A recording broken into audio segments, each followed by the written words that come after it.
Assalamualaikum warahmatullahi wabarakatuh.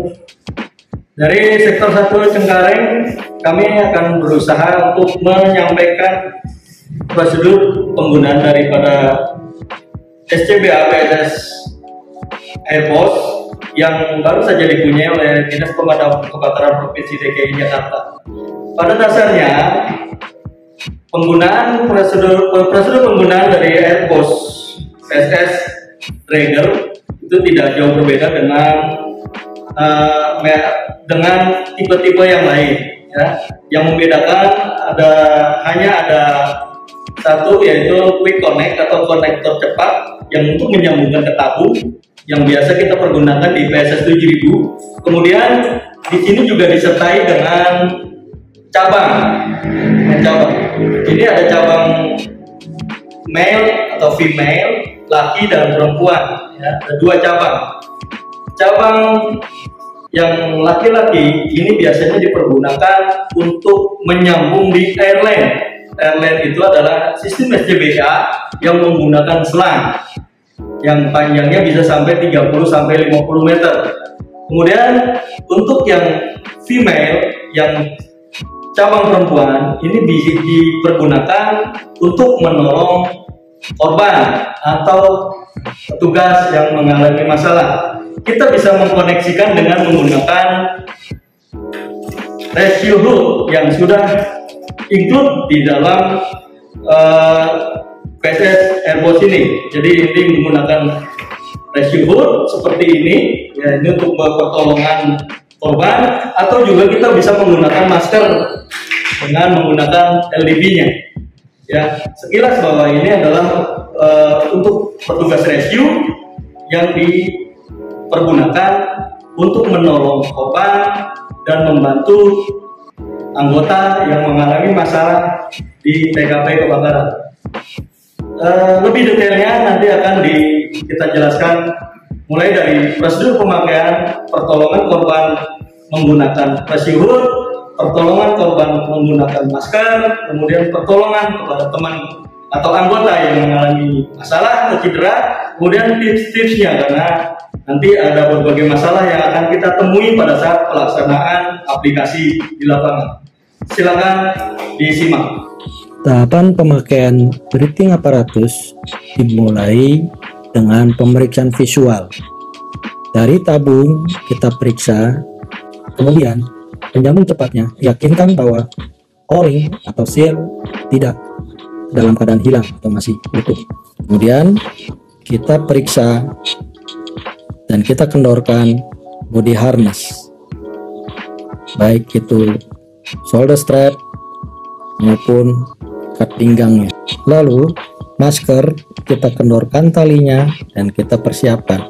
Kemudian tidak lupa juga masker rescue hook dan lung demand valve. Tahapan keduanya adalah merakit. Sambungkan penyambung cepat ke tabung dengan menggunakan tangan sampai masuk semua. Kemudian sambungkan, letakkan di harness, masukkan ke pengikat botol, kemudian leher botol disambungkan ke regulator dengan cara menekan ke bawah. Untuk membukanya, putar ke kanan, kemudian tekan ke bawah. Setelah botol tersambung, sambungkan lung demand valve atau paru-paru otomatis. Pencet tombol warna merah sebagai stopper, kemudian buka keran 3 kali putaran. Lihat manometer, hitung tekanannya. Dari sini kita bisa menghitung working duration sesuai dengan rumus yang telah diajarkan. Kemudian untuk menguji vessel, kita tutup lagi keran, kemudian paru-paru otomatis ujungnya kita tutup dengan telapak tangan, kita buang pelan-pelan udaranya sampai suara sulung terdengar. Setelah itu tombol stopper kita tekan kembali, kemudian kita putar tabung 3 kali putaran, dan tahapan berikutnya adalah penggendongan. Penggendongan bisa dimulai dari atas kepala atau dari samping. seperti yang telah diajarkan ya. Kita mulai dari tali pundak kita kencangkan, kemudian satukan ikat pinggang, gantungkan masker di leher, satukan LDV atau lung diman valve atau paru-paru otomatis dengan masker. Sebelum itu kita kenakan balaclava sebelum kita menggunakan masker. Kemudian kenakan masker dari dagu, mulai tali di bawah telinga kita kencangkan, di atas telinga kita kencangkan, dan di tengah kepala kita kencangkan. Setelah itu kita tes tekanan rendah, tutup keran, hirup udaranya sampai tekanannya turun. Rasakan kevakuman dari masker. Setelah itu buka kembali keran 3 kali putaran. Pasang balaclava, kemudian kenakan helm.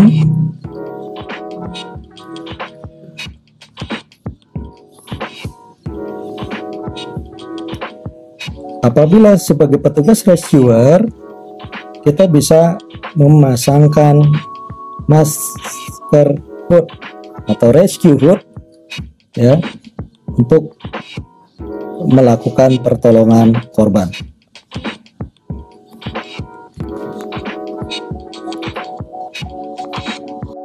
Berikut adalah pertolongan korban menggunakan rescue hood.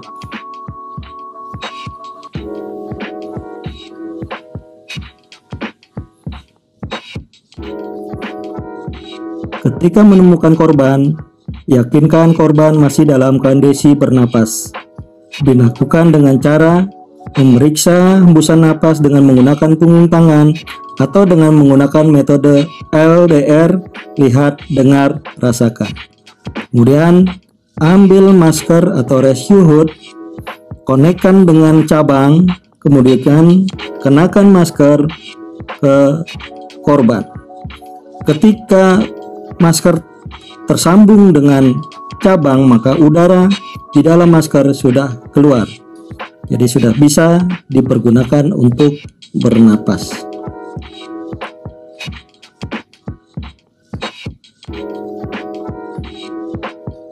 Yakinkan sudah tidak ada kebocoran.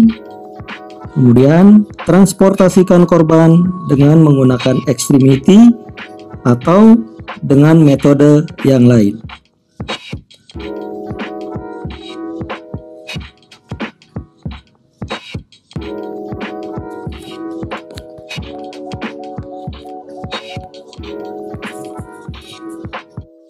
Metode berikutnya adalah pertolongan korban dengan menggunakan masker SCBA.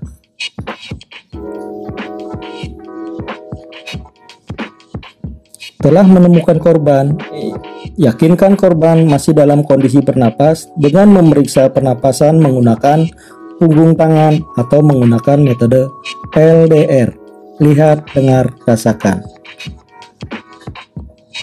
Ambil masker SCBA yang sudah terkoneksi dengan lung diman valve atau paru-paru otomatis. Sambungkan paru-paru otomatis ke cabang. Kemudian pakaikan masker kepada korban.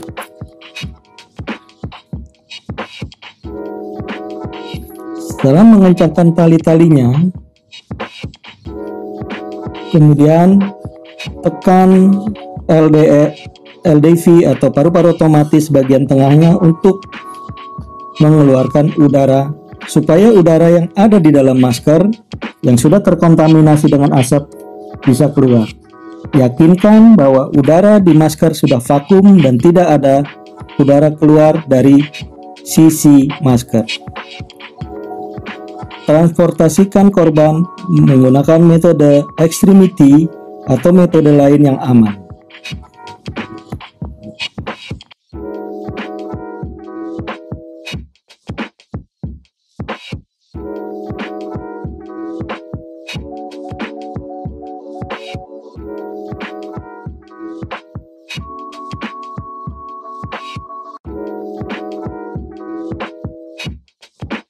Pertolongan kepada petugas yang mengalami masalah di TKP.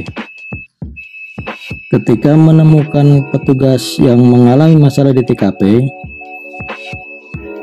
dan udara SCBA-nya sudah hampir habis, tutup segera tabung SCBA dari korban, kemudian lepaskan paru-paru otomatis dan sambungkan pada cabang dari rescuer.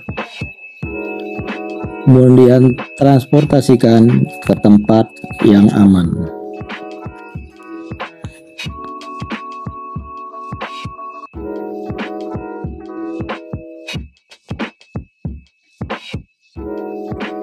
Hal yang perlu diperhatikan dalam penggunaan PSSR bus adalah ketika Anda mengkonekkan rescue boot ke cabang, ya, udara akan tetap keluar. Nah, ini difungsikan untuk menghilangkan asap atau udara beracun yang ada di dalam masker. Efeknya adalah pemakaian udara menjadi cepat habis. Maka harus diperhatikan adalah jarak tempuh ketika kita hendak menolong korban, kemudian jarak tempuh ketika kita mengevakuasi korban ke tempat yang aman. Itu harus diperhatikan karena pemakaian udaranya akan diboros. Untuk menghemat tadi sudah dijelaskan menggunakan masker yang ada di Dräger yang lain, yaitu masker seperti ini, ya. Jadi ini ketika dipakai udara tidak akan keluar, ya. Yang kedua adalah kita menggunakan tambahan silinder menjadi 2 silinder atau twin silinder. Ini diperlukan satu alat konektor yang menyambungkan 2 silinder ini ke bodi harness, ya. Atau yang terakhir kita membawa tabung cadangan, ya. Kita membawa tabung cadangan ketika kita evakuasi korban dan udara dari rescuer itu sudah menipis, kita bisa menggantikan tabungnya langsung di TKP tanpa harus membuka harness, karena kita menggunakan konektor cepat atau quick connect. Bagaimana caranya? Kita perhatikan video yang kita saksikan nanti. Berikut ini adalah cara membawa tabung cadangan secara darurat menggunakan webbing. Pastikan tabung sudah terkoneksi dengan kopling penyambung cepat atau quick connect. Bisa juga menggunakan peralatan khusus yaitu crank strap yang tersedia di pasaran untuk lebih aman. Ketika rescuer udaranya sudah hampir habis, kita persiapkan dulu tabung cadangan.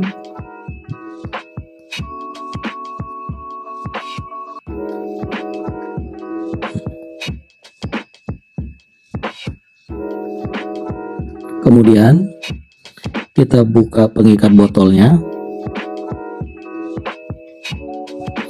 komunikasikan dengan rescuer bahwa kita akan mengganti tabungnya. Maka udara akan tertutup beberapa menit.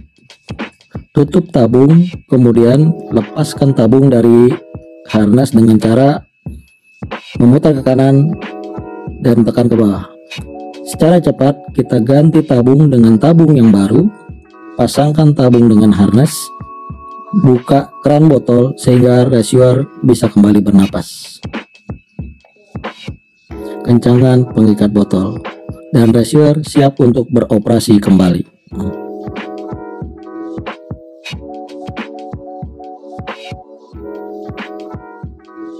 Demikian yang bisa kami sampaikan tentang pengoperasian Dräger TSS Airbus.